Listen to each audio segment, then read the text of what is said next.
Hello my dear students, how are you students. हमने last video section में top 50 question के last video section में हम 15 question solve कर चुके थे।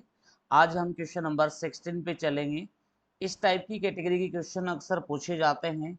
इसमें कुछ यौगिक देंगे जिसमें आपको 3 तरह के क्वेश्चन पूछेंगे, अम्लीय गुण, एस्टरीकरण और साथ में आपको निर्जलीकरण का क्वेश्चन पूछा जाएगा। तो देखिए बच्चों, क्वेश्चन आपके सामने ये रहा। निम्नलिखित यौगिकों को निम्नलिखित यौगिकों को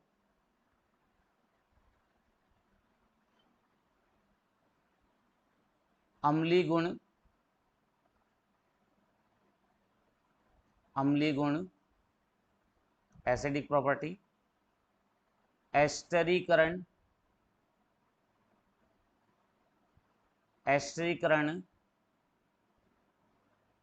व निर्जलीकरण के प्रति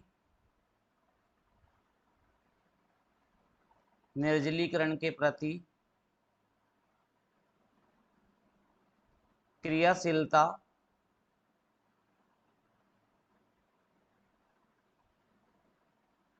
के बढ़ते हुए क्रम में लिखिए। बढ़ते हुए क्रम में लिखिए। ये स्टूडेंट्स, अभी आपको यौगिकों के बारे में मैं बता रहा हूं, पहले हम इंग्लिश में लिख लेते। Write down increasing order of reactivity towards with acidic properties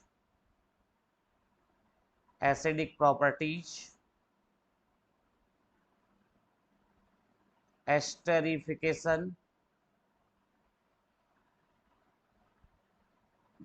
and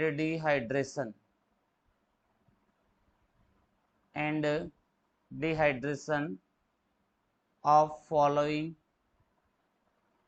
compounds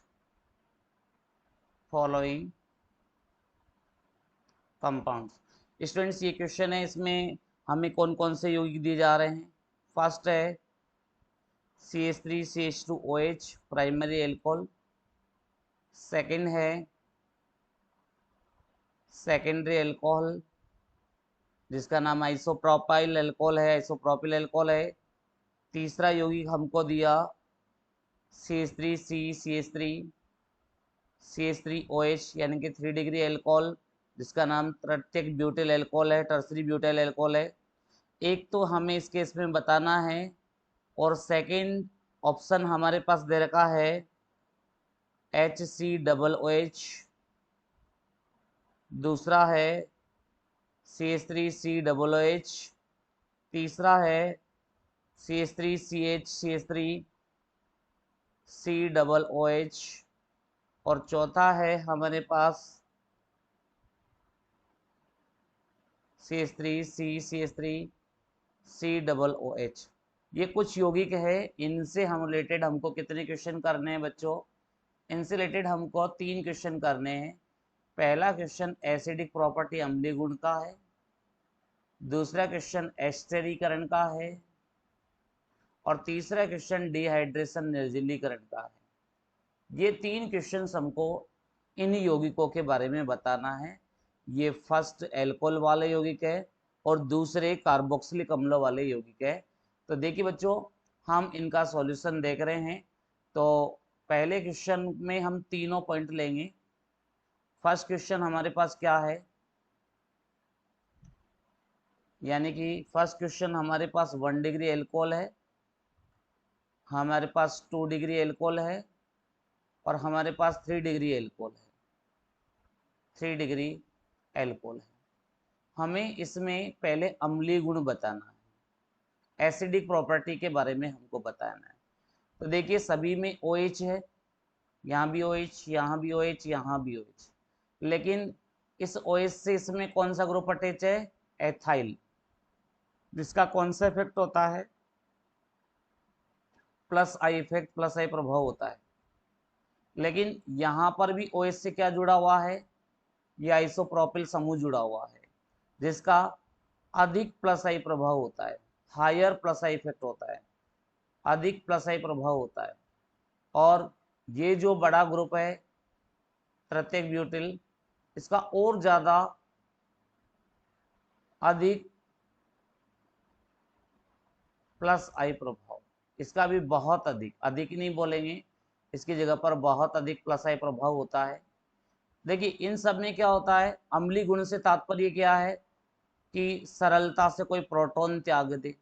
लेकिन अगर कोई इलेक्ट्रॉन घनत्व बढ़ाएगा, इलेक्ट्रॉन देने वाला ग्रुप जुड़ता है और ज़्यादा इलेक्ट्रॉन दिए जाते हैं तो प्रोटॉन आसानी से नहीं निकलेगा।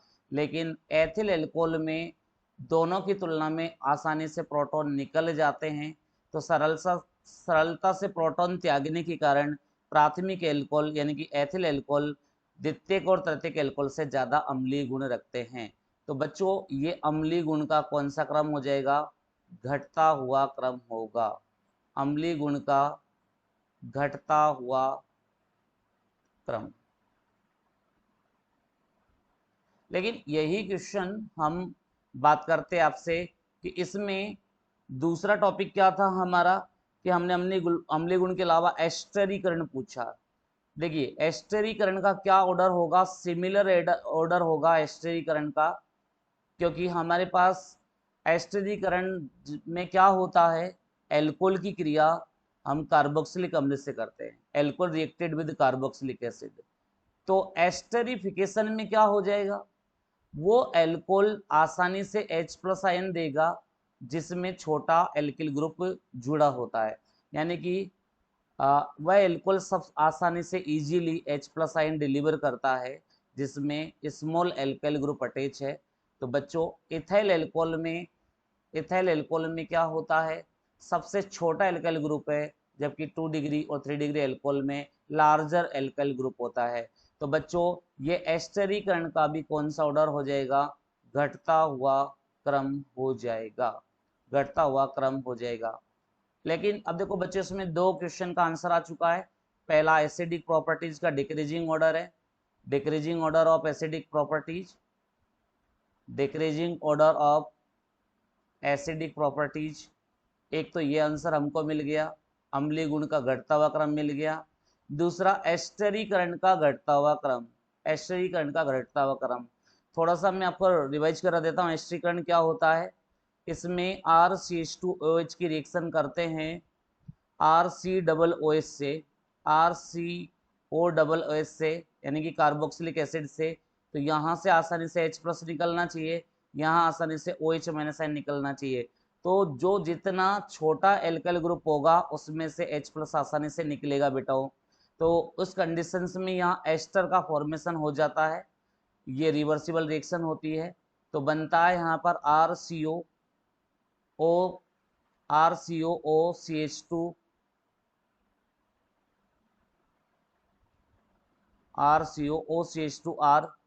ये एक एस्टर बन जाता है यहाँ पर, और साथ में यहाँ वाटर रिलीज हो जाता है। तो स्टूडेंट्स इस एस्टर के फॉर्मेशन के मेथड को ही क्या बोलते हैं, एस्टरीफिकेशन बोलते हैं। अब हमसे पूछा कि इस एस्टरीफिकेशन या एस्टरीकरण मेथड में ये जो आप एल्कोहल ले रहे हैं इसकी रिएक्टिविटी सबसे ज़्यादा किसकी होगी, तो 1 डिग्री एल्कोहल की सबसे ज़्यादा रिएक्टिविटी है, किसके कंपैरिजन में, 2 डिग्री एल्कोहल और 3 डिग्री एल्कोहल के कंपैरिजन में। लेकिन एक क्वेश्चन और बचा हुआ है इसमें, मैंने आपको 2 क्वेश्चन बता दिए, तीसरा क्वेश्चन और आप सुनेंगे। तो तीसरा क्वेश्चन इसमें आएगा कि निर्जलीकरण की प्रतिक्रियाशीलता, डिहाइड्रेशन, आसानी से कौन से एल्कोहल में जल का निष्कासन होगा, यानी कि easily removal of water in types alcohol. तो निर्जलीकरण का क्रम आप सभी बच्चे जानते हैं, उस एल्कोहल का निर्जलीकरण सरलता से होता है जो आसानी से कार्बोकेटायन बनाता है, यानी कि order of dehydration, order of dehydration is be most reactive in alcohols which easily forms carbocation, which easily forms carbocation. तो स्टूडेंट्स आप सबको पता होगा कि जो 3 डिग्री कार्बोकेटायन है मोर स्टेबल होता है, तो स्टूडेंट्स इसका आंसर चला जाएगा, डिहाइड्रेशन का ऑर्डर का आंसर जाएगा 3 degree alcohol is more dehydrate than 2 degree alcohol than 1 degree alcohol, यानी कि प्रत्येक एल्कोहल की का आसानी से निर्जलीकरण होता है 2 डिग्री और 1 डिग्री एल्कोहल की तुलना में। तो बच्चों ये निर्जलीकरण का कौन सा ऑर्डर हो जाएगा, घटता हुआ क्रम, निर्जलीकरण का घटता हुआ क्रम। लेकिन स्टूडेंट्स हमारा इसमें एक सेकंड पार्ट और बचा हुआ है। सेकंड पार्ट की अगर हम चर्चा करें तो हमारे पास अलग अलग टाइप के कार्बोक्सिलिक एसिड दिए हैं, HCOOH, CH3COOH, इसके अलावा आइसोब्यूटरिक एसिड एंड नियोवेलेरिक एसिड, ये हमको कुछ यौगिक दिए। अब इसमें से हमको बताना है, केवल इसमें एक ही हम दो आंसर दे सकेंगे। एक तो हम इसमें अम्लीय गुण बता सकते हैं कि किसका अम्लीय गुण ज्यादा होगा। तो देखिए जिसमें सरलता से H+ आयन निकल सकता है उसमें अम्लीय गुण ज्यादा होगा। तो देखिए यहाँ पर इस COOH से केवल क्या अटैच है, H समूह अटैच है, जबकि यहाँ मैथिल समूह अटैच है। अगले वाले में आइसोप्रोपाइल ग्रुप अटैच है और इससे अगले वाले में टर्सरी ब्यूटाइल ग्रुप अटैच है। तो स्टूडेंट्स इन सब में COOH कॉमन है। तो जो स्मॉल एल्काइल ग्रुप होता है उसमें इलेक्ट्रॉन डोनर कैपेसिटी डिक्रीज होती है। तो सबसे ज़्यादा अम्लीय कौन होगा, फॉर्मिक एसिड, उसके बाद बेंसेटिक एसिड, आइसोब्यूटरिक एसिड और नियोवेलेरिक एसिड। तो ये बच्चों अम्लीय गुण का घटता हुआ क्रम हो जाएगा, अम्लीय गुण का घटता हुआ क्रम हो जाएगा। तो हम इसमें एक आंसर तो एसिडिक प्रॉपर्टी वाला देंगे, दूसरा आंसर यहाँ पर ले लेते हैं एस्टरीकरण के प्रतिक्रियाशीलता, एस्टरीकरण के प्रतिक्रियाशीलता। अब बच्चों एस्टर आसानी से कौन सा आप कार्बोक्सिलिक अम्ल बना सकते हैं, तो वो कार्बोक्सिलिक अम्ल सरलता से OH- आयन डिलीवर करेगा जिसमें स्मॉल ग्रुप अटैच हो, जिसमें स्मॉल ग्रुप अटैच हो। तो बच्चों इसमें भी ऑर्डर बिल्कुल डिक्टो यही आ जाएगा, HCOOH, फिर CH3COOH, फिर CH3CH, CH3COOH और लास्ट में प्रत्येक ब्यूटिल युक्त COOH। तो स्टूडेंट्स ये पहला वाला क्या है, पहला वाला है decreasing order of acidic nature, decreasing order of acidic nature, और सेकंड है reactivity towards with esterification, esterification. तो स्टूडेंट्स ये क्वेश्चन नंबर 16 जो है लगभग 5 क्वेश्चंस को लेके बैठा हुआ है। तो ऐसे क्वेश्चन से आपका पूरा माइंड खुल जाएगा अगर आप इन क्वेश्चनों को देखते हैं, समझते हैं। तो एक बार बोर्ड में आने लायक क्वेश्चंस होते हैं ये, इनको आप एक बार जरूर देखें, समझे सभी बच्चे। चलिए हम अब अगले क्वेश्चन पे चलते हैं। अगला क्वेश्चन नंबर 17 है और ये भी एसिडिक नेचर से रिलेटेड क्वेश्चन है। निम्नलिखित यौगिकों को उनकी अम्लीय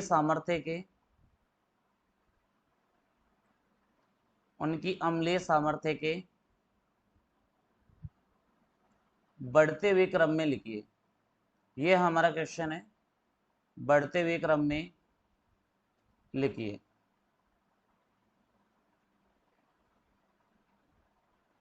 write down decreasing order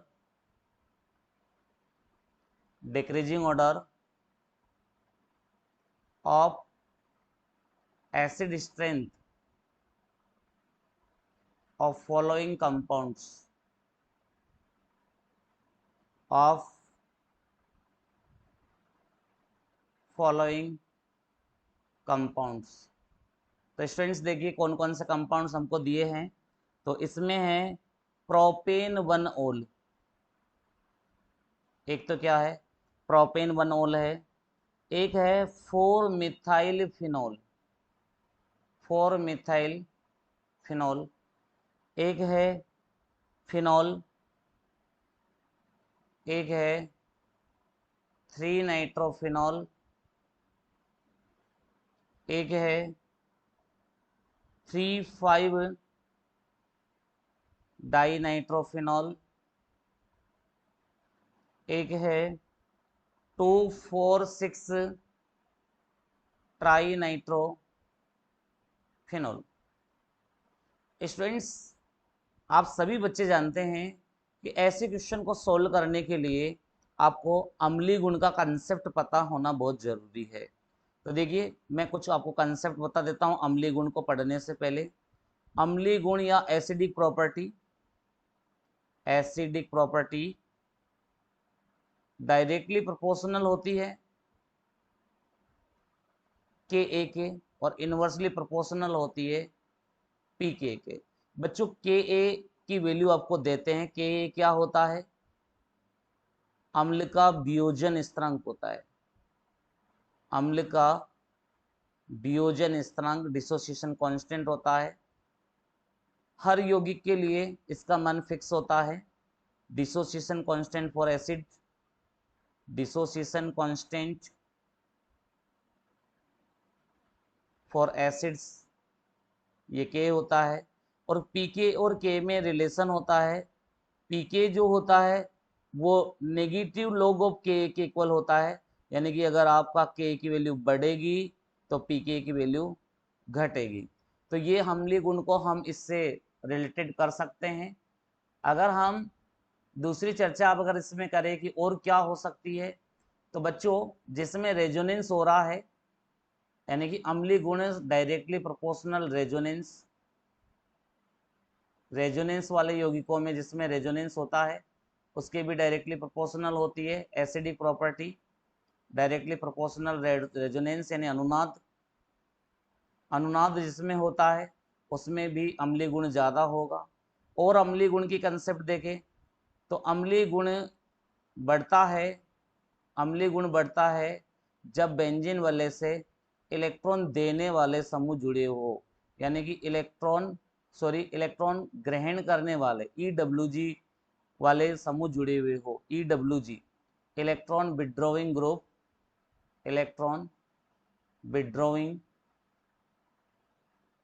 withdrawing group यानी कि इलेक्ट्रॉन ग्रहण करने वाले समूह। EWG का अर्थ क्या होता है, इलेक्ट्रॉन ग्रहण करने वाले समूह। अब इसके तो डायरेक्टली प्रोपोर्शनल है। अब ऐसे समूह कौन कौन से जो बेंजीन रिंग पर ज्यादातर देखने को मिलेंगे, तो बच्चों इसको याद रखिएगा, बहुत इंपॉर्टेंट है। अगर आपको बेंजीन रिंग पर ऐसे समूह मिल जाए जैसे NO2 है, जैसे CN है, जैसे SO3H है, जैसे CHO है, जैसे COOH है, तो बच्चों ये सब क्या है, ये सब होते हैं इलेक्ट्रॉन ग्रहण करने वाले समूह, इलेक्ट्रॉन विड्रॉइंग ग्रुप। तो बेंजीन रिंग पर ये ग्रुप जुड़ने पर ये बेंजीन का इलेक्ट्रॉन घनत्व घटाते हैं और उससे जुड़े हुए समूह का भी इलेक्ट्रॉन घनत्व घटाते हैं, जिससे अम्लीय गुण बढ़ते हैं, एसिडिक प्रॉपर्टी इंक्रीज होती है, क्योंकि ये सब इलेक्ट्रॉन विड्रॉइंग ग्रुप है जो डिक्रीज कर देते हैं electron density of oxygen atom. अगर अम्लीय गुण को और समझना चाहे तो अम्लीय गुण समानुपाती की जगह पर अब व्युत्क्रमानुपाती होगा। EDG electron donor group, EDG ये इलेक्ट्रॉन देने वाले समूह होते हैं जो बेंजीन रिंग पर जुड़ने के बाद इलेक्ट्रॉन देते हैं। जैसे अगर हम चर्चा करें आपसे तो मुख्य रूप से ऑल एल्काइल ग्रुप R, इसके अलावा OR एल्कोक्सी ग्रुप ये इलेक्ट्रॉन देने वाला ग्रुप है। इसके अलावा F है, Cl है, Br है, I है, ये सब क्या होते हैं, इलेक्ट्रॉन देने वाले ग्रुप की कैटेगरी में आते हैं। और सभी टाइप की एमीन भी आती है, NH2 है, यानी 1 डिग्री 2 डिग्री 3 डिग्री, ये सब क्या होते हैं, इलेक्ट्रॉन डोनर ग्रुप होते हैं, लेकिन इनके कारण अम्लता घट जाती है। बच्चों इस कंसेप्ट को समझने के बाद में हम इसका आंसर अब देने का प्रयास करेंगे। तो हमें आंसर बहुत आसानी से दिया जाएगा। जैसे इसमें कहा प्रोपेन 1 ओल। अब प्रोपेन 1 ओल का सूत्र क्या होता है, CH3CH2OH। अब देखिए इसमें OH से इतना बड़ा एक एल्किल ग्रुप जुड़ा हुआ है, तो यानी कि इसका इलेक्ट्रॉन घनत्व तो बढ़ रहा है ऑक्सीजन का, तो आसानी से प्रोटॉन नहीं निकलेगा, तो सबसे कम अम्लीय गुण इसका हो जाएगा। इसके बाद में हमें दिया 4 मेथिल फिनोल। 4 मेथिल फिनोल, अब देखिए ये फिनोल है और इसकी पैरा पोजीशन पर CH3 जुड़ा हुआ है। अब CH3 मैंने अभी जस्ट बताया कि इलेक्ट्रॉन देने वाला समूह होता है, तो उस स्थिति में बेंजीन को ये इलेक्ट्रॉन देगा, फिर ऑक्सीजन की इलेक्ट्रॉन डेंसिटी को और बढ़ा देगा, तो प्रोटॉन आसानी से नहीं निकलेगा, तो इसका भी अम्लीय गुण क्या हो जाएगा, घट जाएगा। अब इसके बाद में दे रखा है इन्होंने फिनोल। अब देखिए फिनोल में क्या है, बेंजीन रिंग से केवल OH जुड़ा हुआ है, कोई समूह नहीं जुड़ा हुआ, तो हम कह सकते हैं बेटा कि ये 4 मेथिल फिनोल की तुलना में तो ज़्यादा अम्लीय होगा ही सही, ज़्यादा एसिडिक होगा ही सही। अगले मेंबर की बात करते हैं। अगला मेंबर इन्होंने दिया 3 नाइट्रोफिनोल। 3 नाइट्रोफिनोल। अब देखिए बेंजीन रिंग के साथ एक ऐसा ग्रुप जुड़ गया जो इलेक्ट्रॉन खींचने वाला होता है। ये इलेक्ट्रॉन खींचने वाला समूह NO2। अब देखिए ये इलेक्ट्रॉन खींचेगा तो बेंजीन रिंग से इलेक्ट्रॉन खींचेगा और ऑक्सीजन का इलेक्ट्रॉन घनत्व घटेगा और प्रोटॉन आसानी से यहाँ से निकल जाएगा, तो अम्लीय गुण इसका बढ़ जाएगा। 3 नाइट्रोफिनोल का अम्लीय गुण बढ़ जाएगा स्टूडेंट्स। बहुत अच्छा लॉजिक। अगली चर्चा अगर हम करें तो अगली चर्चा में देखिए अब नाइट्रो ग्रुप की संख्या बढ़ा दी गई है, तीसरी और पांचवी पोजीशन पर हमने क्या जोड़ दिया, अब नाइट्रो ग्रुप जोड़ दिया। ये 3 नाइट्रो और ये 5 नाइट्रो, दोनों ही इलेक्ट्रॉन खींचने वाले समूह हैं, आसानी से इलेक्ट्रॉन खींचेंगे तो इसका अम्लीय गुण बढ़ जाएगा।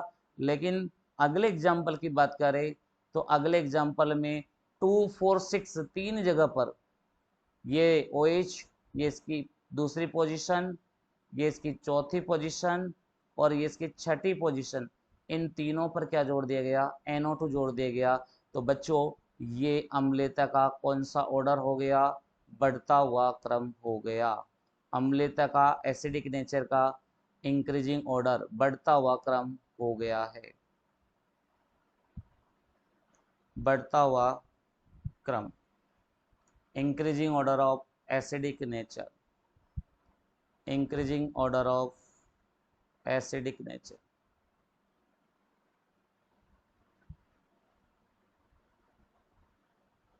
तो स्टूडेंट्स अभी तक हमने क्वेश्चन नंबर 16 और क्वेश्चन नंबर 17 को सॉल्व किया है। अब हम अगले क्वेश्चन पे बढ़ रहे हैं, क्वेश्चन नंबर 18। क्वेश्चन नंबर 18 18वां क्वेश्चन हम लेके आ रहे हैं आपके सामने। क्वेश्चन लिख देते हैं पहले, ये क्वेश्चन सुनिए सभी बच्चे। हमको अगले क्वेश्चन में अनुनादी संरचना के बारे में पूछा है कि phenol, phenoxide ion, phenoxide ion तथा एनीसोल की अनुनादी संरचनाएं बनाइए। ये क्वेश्चन, ऐसे क्वेश्चन आने की संभावना बोर्ड में सबसे ज्यादा है।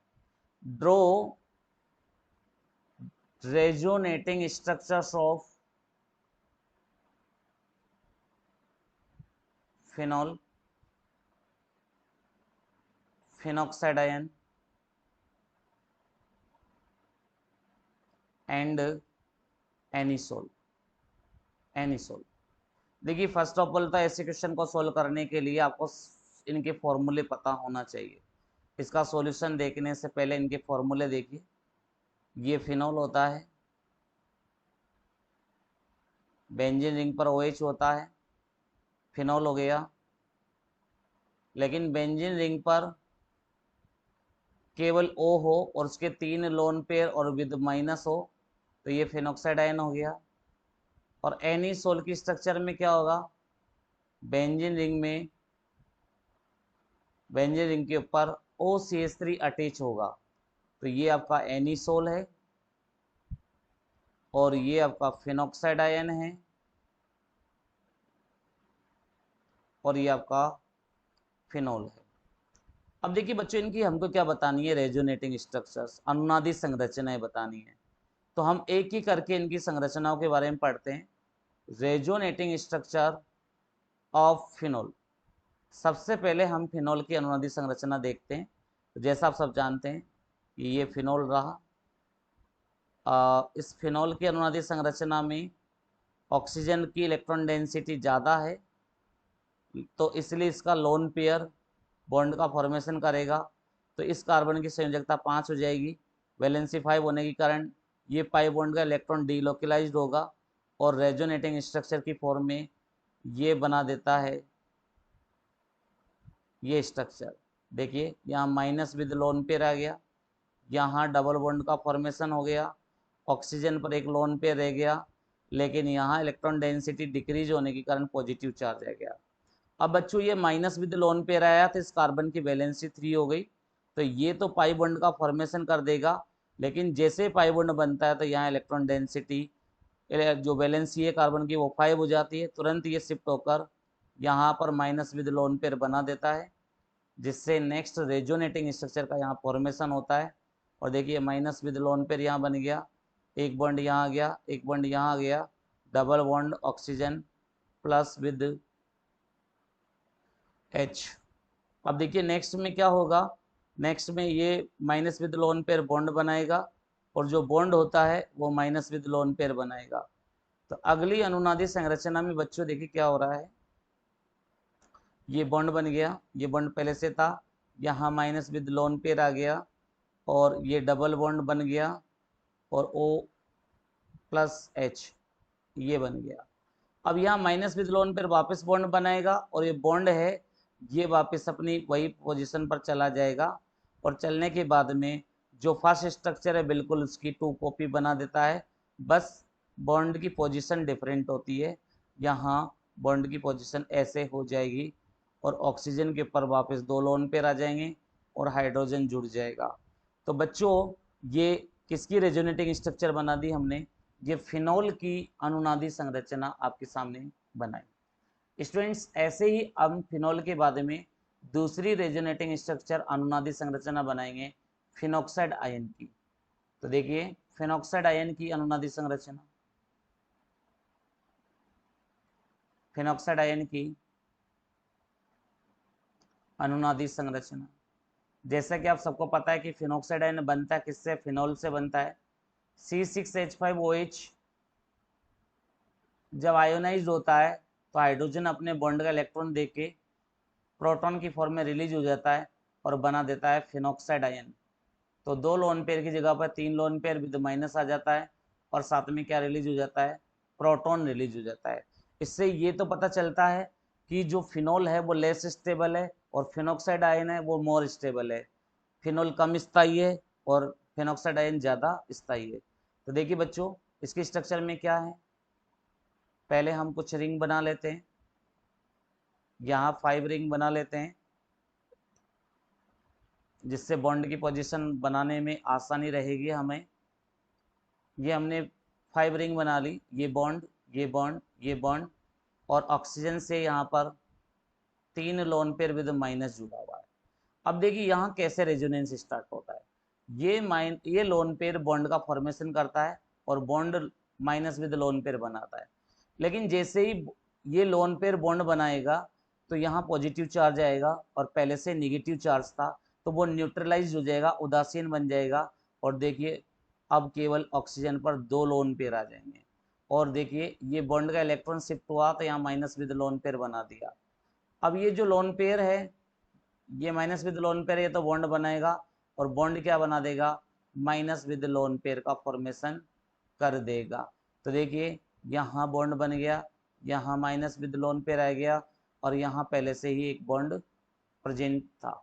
अब देखिए minus with lone pair bond बनाएगा और बॉन्ड क्या बना देगा, माइनस विद लोन पेयर बना देगा। तो यहाँ पर बॉन्ड बन गया माइनस विद लोन पेयर और डबल बॉन्ड ऑक्सीजन पहले से ही यहाँ पर प्रेजेंट थी। तो ये नेक्स्ट रेजोनेटिंग स्ट्रक्चर बन गई। अगले स्टेप में क्या होगा, minus with lone pair bond बनाएगा और बॉन्ड क्या बना देगा, माइनस विद लोन पेयर बना देगा। जो पहली स्ट्रक्चर है बिल्कुल डिक्टो आ जाएगी, माइनस विद लोन पेयर। और देखिए बॉन्ड यहाँ बन गया, यहाँ पहले से था, यहाँ बन गया। तो ये सब रेजोनेटिंग स्ट्रक्चर्स बन गई फिनॉक्साइड आयन की। और लास्ट स्ट्रक्चर देखिए जो बहुत इंपॉर्टेंट स्ट्रक्चर मानी जाती है, एनीसोल की। एनीसोल की अनुनादी स्ट्रक्चर, अनुनादी संरचना, यानी कि resonating structures of anisole. Anisole, anisole की अनुनादी संरचना। इन सभी संरचनाओं में भी ऐसे 5 रिंग हम बना देते हैं और इन 5 रिंगों में बॉन्ड की पोजीशन हम अल्टरनेट ऑर्डर में देख लेंगे कि किस तरीके से यहाँ पाई बॉन्ड के इलेक्ट्रॉन का डीलोकेलाइजेशन हो रहा है। इन सभी स्ट्रक्चर्स में क्या होगा, बेंजीन रिंग से OCH3 जुड़ेंगे, ऑक्सीजन के ऊपर 2 लोन पेयर हैं और ये बॉन्ड की पोजीशन इस टाइप से है। तो ये तो बनाएगा बॉन्ड और बॉन्ड बना देगा माइनस विद लोन पेयर। तो बच्चों यहाँ डबल बॉन्ड आ गया, ऑक्सीजन पे एक लोन पेयर बचा, लेकिन इलेक्ट्रॉन की कमी होने के कारण यहाँ पॉजिटिव चार्ज आ गया। और देखिए माइनस विद लोन पेयर बना दिया, अब यहाँ बॉन्ड बचा और यहाँ बॉन्ड बचा। तो ये पहली स्ट्रक्चर यहाँ रेजोनेटिंग स्ट्रक्चर बन गई। यहाँ माइनस विद लोन पेयर ने बॉन्ड बना दिया, ये बॉन्ड बन गया, लेकिन इस बॉन्ड ने क्या बना दिया, माइनस विद लोन पेयर बना दिया। तो ये माइनस विद लोन पेयर, ये बॉन्ड पहले से था, और ये double bond oxygen lone pair plus और ये CH3। अगले स्टेप में क्या होगा बालको, माइनस विद लोन पेयर तो क्या बनाएगा बॉन्ड, और बॉन्ड क्या बना देगा, बॉन्ड बना देगा माइनस विद लोन पेयर। तो देखिए यहाँ माइनस विद लोन पेयर आ चुका है, यहाँ बॉन्ड आ गया, यहाँ बॉन्ड बन गया, और देखिए double bond O plus CH3। अब देखिए अगले स्टेप में क्या होगा, ये बॉन्ड बना देगा माइनस विद लोन पेयर और बॉन्ड शिफ्ट होकर वापस से ऑक्सीजन पर पहुंच जाएगा। और अगली संरचना आपके सामने बिल्कुल पहले स्ट्रक्चर के आइडेंटिकल है, बस बॉन्ड की पोजीशन चेंज है। तो ये एनीसोल की क्या बन जाएगी बेटा, अनुनादी संरचना बनी जाएगी। तो ये हमारा क्वेश्चन नंबर होता है 18। तो ऐसी अनुनादी संरचनाएं आप बना बना के देखेंगे, आपको आइडिया लग जाएगा कि किस तरीके से क्वेश्चनों को सोल्व करना है। जिन बच्चों को ये कंसेप्ट समझ में आता है वो इजी गोइंग में आंसर दे सकता है। क्वेश्चन नंबर 19 देखिए बच्चों, 19 क्या कहता है हमसे, कारण दीजिए कि, गिव रीजन, कारण दीजिए कि फिनोल की तुलना में, फिनोल की तुलना में फिनोक्साइड आयन, फिनोक्साइड आयन अधिक स्थायी होता है। फिनोक्साइड आयन अधिक स्थायी होता है, ये क्वेश्चन है। Give reason, give reason, phenoxide ion is be more stable than, more stable than phenol. Students अगर इस क्वेश्चन का आंसर अगर हम सर्च करना चाहे तो क्वेश्चन 18 की अनुनादी संरचनाओं में मैंने अभी आंसर बताया था। मैंने बताया था कि जो फिनोल होता है उसकी स्ट्रक्चर्स में आवेश का पृथक्करण हो जाता है। तो देखिए बच्चों, फिनोल की अनुनादी संरचनाओं में, की अनुनादी संरचनाएं द्विध्रुवीय संरचनाएं होती है, बाइपोलर स्ट्रक्चर होती है। द्विध्रुवीय संरचनाएं होती है जिसमें आवेश का पृथक्करण हो जाता है, चार्ज सेपरेटेड हो जाता है, जिसमें आवेश का पृथक्करण हो जाता है, सेपरेशन हो जाता है, इसलिए स्थायित्व घट जाता है, इसलिए स्थायित्व स्टेबिलिटी घट जाता है। बच्चों द्विध्रुवीय संरचना आपके माइंड में चल रहा होगा कि ये क्या है। द्विध्रुवीय संरचना जिसमें प्लस और माइनस युक्त रेजोनेटिंग स्ट्रक्चर बन रही थी, अनुनादी संरचना बन रही थी, उसको बोलते हैं। लेकिन फिनॉक्साइड आयन की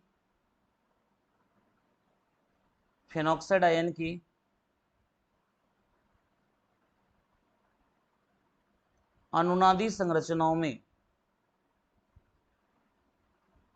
संरचनाएं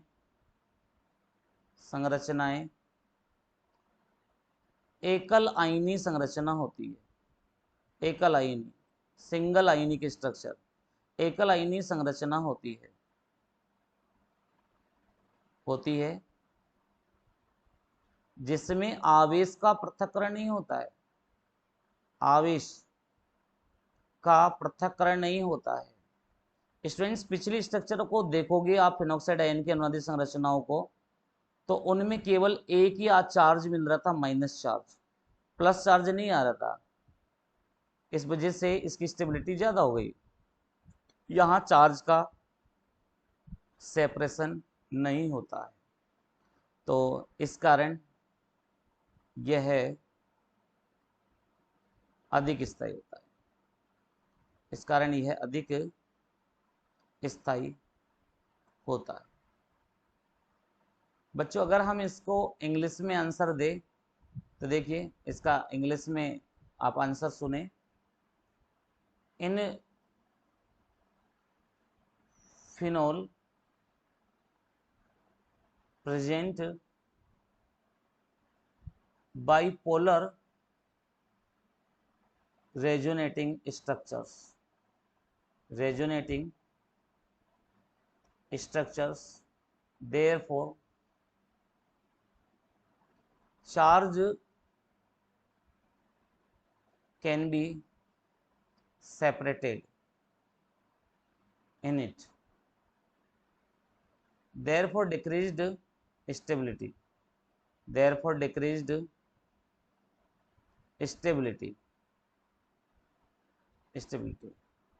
but in resonating structures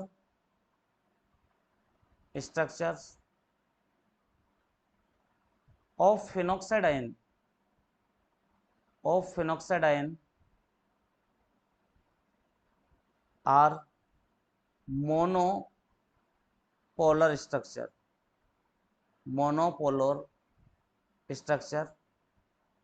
and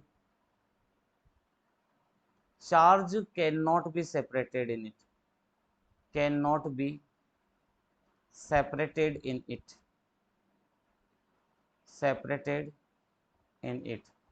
therefore increased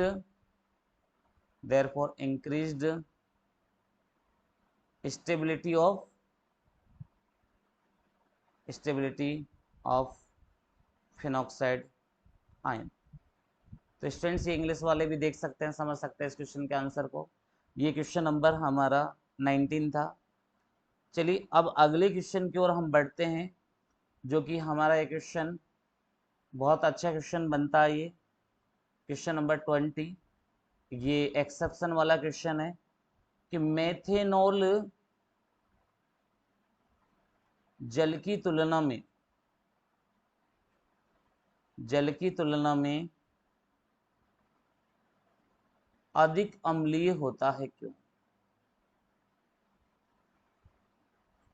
अधिक अम्लीय होता है क्यों? देखिए बच्चों इसमें क्या बात पूछ ली कि अगर साधारणतः हम कहते हैं तो जो एल्कोहल होता है वो वाटर की तुलना में कम अम्लीय होता है, लेकिन अगर हम इसका एग्जाम्पल लेते हैं आर की जगह पर CH3 लेते हैं, तो यहाँ उल्टा केस हो गया, मेथेनॉल ज़्यादा अम्लीय हो गया और पानी है, वाटर है, ये कम अम्लीय हो गया। तो methanol is be more acidic than water,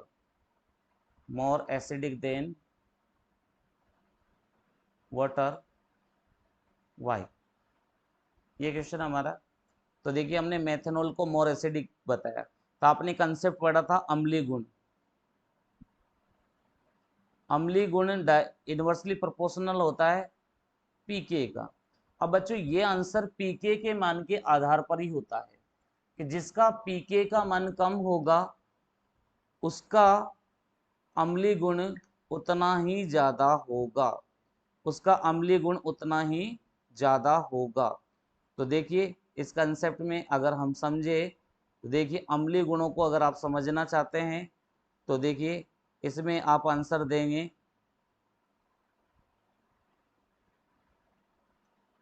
पीके के मान से। तो पीके के मान को अगर हम चेक करते हैं तो देखिए हम यहाँ पर पाएंगे कि जो मेथेनॉल की पीके है वो 16 है, फॉर वाटर इज 15.7।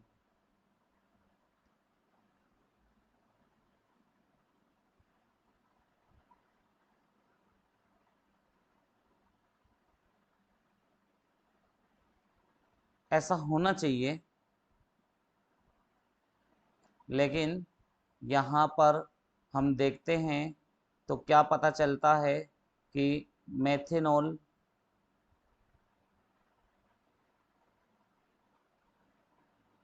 के पीके का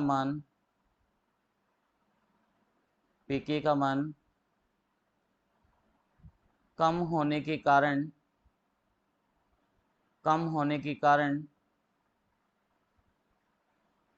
इसका अम्लीय गुण बढ़ जाता है, इसका अम्लीय गुण बढ़ जाता है। तो बच्चों मेथेनॉल का पीके कम होगा जल के कंपैरिजन में, तभी ही अम्लीय गुण बढ़ेगा, अदरवाइज नहीं बढ़ेगा। तो ये एक्सेप्शनली मानते हैं ऐसा। तो देखिए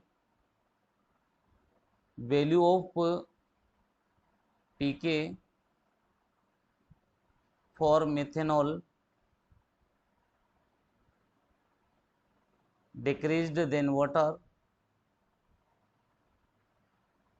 decreased than water, therefore increased